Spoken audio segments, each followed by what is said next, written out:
All right, so here are some exercises out of the textbook at the end of section 3.5 that we're going to use as examples. Now this first one I picked purposely because it can be done in two different ways.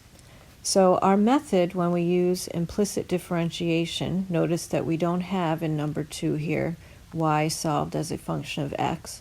So our method for implicit differentiation is basically to take the derivative of both sides with respect to x. Whoops, I'm still on my red pen. Hang on. So we're going to take the derivative with respect to x of the left-hand side. And we're going to take the derivative with respect to x of the right-hand side. Now, before we go any further, just by way of reminder, square root of y is equal to y to the 1/2. So just keep that in mind. So when we take the derivative on the left with respect to x, the derivative of cosine x is the negative sine of x.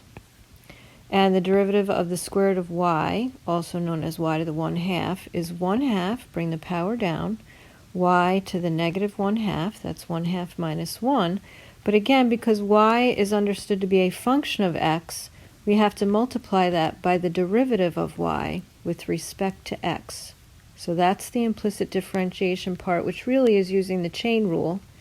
And then on the right-hand side, the derivative of the constant 5 is 0. So basically now I have an equation that I want to solve for dy dx because my goal is to find y prime or dy dx. That's what I'm trying to do. So for example, I'm going to add the sine x over to the right-hand side. So I have 1/2 y to the negative 1/2 times dy dx equals sine x. So I added sine x to both sides.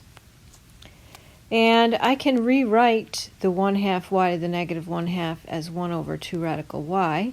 But I basically want to divide that over to the right-hand side. So I'm solving for dy dx. I want to divide both sides by 1/2 y to the negative 1/2. So I first can just write that as a division. I'm dividing both sides by 1/2 y to the negative 1/2. But if I use the rules of exponents, I can understand that's actually 2 times the square root of y times the sine of x, right? So a little algebra will show me that. So in other words, dividing, let me just, here, where's my red?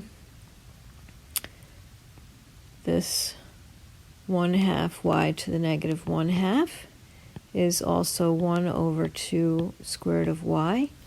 So in fact, rather than thinking of dividing both sides by 1/2 y to the negative 1/2, I can also think of multiplying both sides by 2 radical y, and that's where I can come up with the 2 radical y times sine x. Okay, now again, this example was chosen specifically because this is an unusual case where we can in fact solve the given equation for y. So for example, if I start with my original function, cos x plus radical y equals 5, and I try to get y by itself, I can subtract cos x from both sides. And then I can square both sides so that in fact I can get y as an explicit function of x in this case. Y is quantity 5 minus cosine x all squared.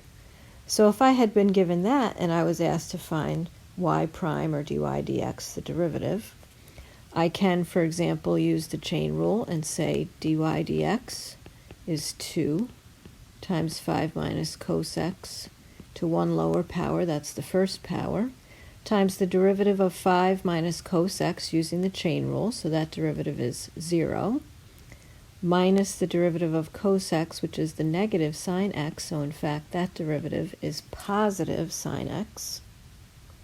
Make sure you understand that, right? So my cosine x already had a minus sign in front of it, so taking the derivative of negative cos x is positive sine x.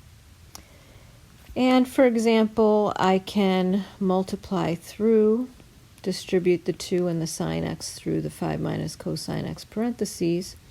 So that would be 10 times sine x minus 2 times sine x times cos x.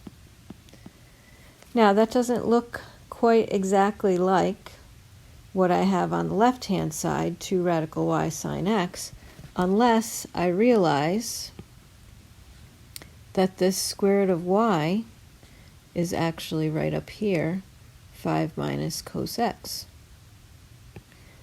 Right? So in fact, on the left version, if I do dy dx equals 2 times the square root of y, which is 5 minus cos x, times sine of x, I in fact get exactly the same thing that I had before, and I could distribute again the 2 times sine x through the 5 minus cos x parentheses, but either way, I get the same answer both times.